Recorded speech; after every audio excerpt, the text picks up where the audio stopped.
Also, we make the acquaintance of Kaws.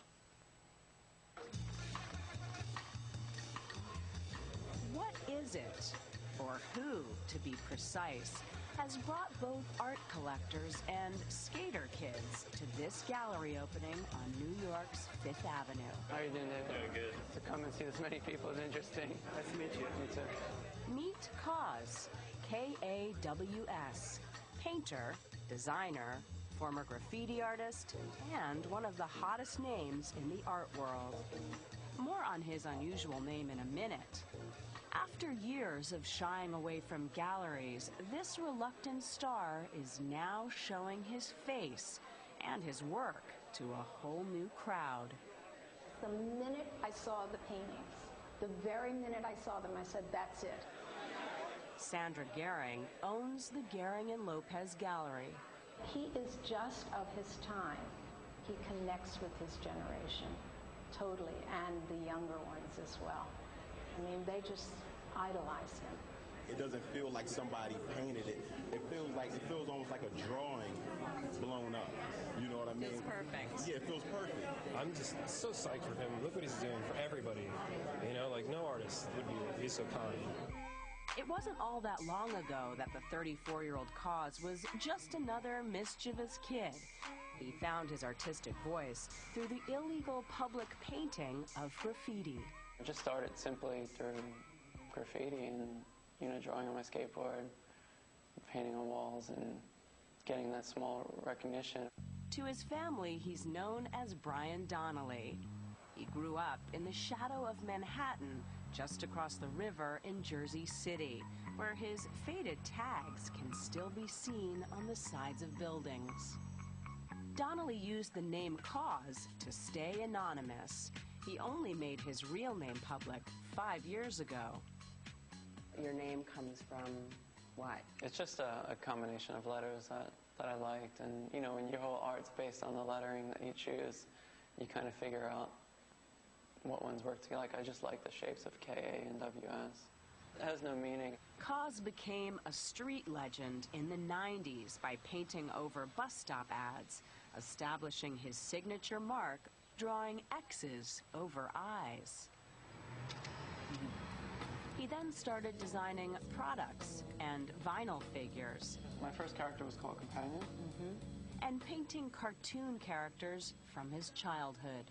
There is kind of a nostalgic feeling I get when I see it. It's like, oh, those guys. Especially for the Smurfs. I mean, for me, that's one of the things, like, you know, if I went to the dentist, I was allowed to buy a Smurf afterwards. 10 years later, thanks in part to a huge internet fan base, Kaws, who hasn't painted graffiti in a decade, has become a worldwide sensation. Even some of music's biggest names have taken note. Hip-hop mogul Pharrell Williams was an early admirer. To our generation, we're going to look at him like, you know, he's the guy that made us pay attention to art. Williams has commissioned dozens of pieces for his Miami home. When you see Kaws, he is something. His work is really, truly like a stimulant. Like, you see it, and it makes you, you know, it connects with the inner child. In the night, I hear him talk the cold. And Kaws has also created artwork for superstar rapper Kanye West. Colorful designs by Kaws appear on West's latest album cover and on billboards, including this one in Times Square.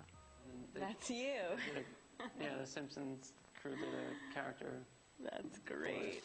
Working out of his Brooklyn studio, Kaws has also collaborated with some of the world's biggest brands, like Nike and Marc Jacobs. I work with people I admire, and Mark's definitely one of them. He only releases a limited number of each product.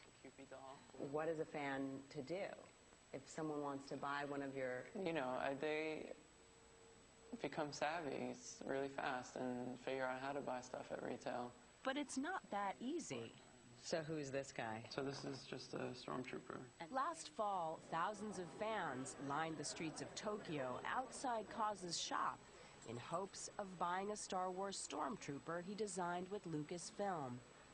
Most went home empty-handed. Despite his increasing fame, Kaws says he's still happiest in the studio. It's really the only time where I could kind of have like a clarity and think about everything that's going on. There's a sort of calmness of being there and working and being in the studio alone. How long did this one take you?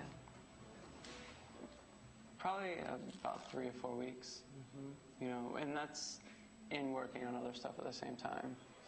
He's created dozens of new pieces, including bronze sculptures of his own head for solo shows at galleries in New York, Miami, and an upcoming exhibition that opens later this month in Los Angeles.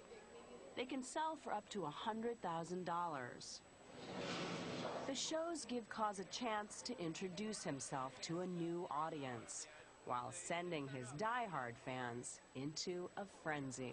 That's like really, really cool. I really appreciate it. No problem. You're still surprised that it's this big and kind of come this far?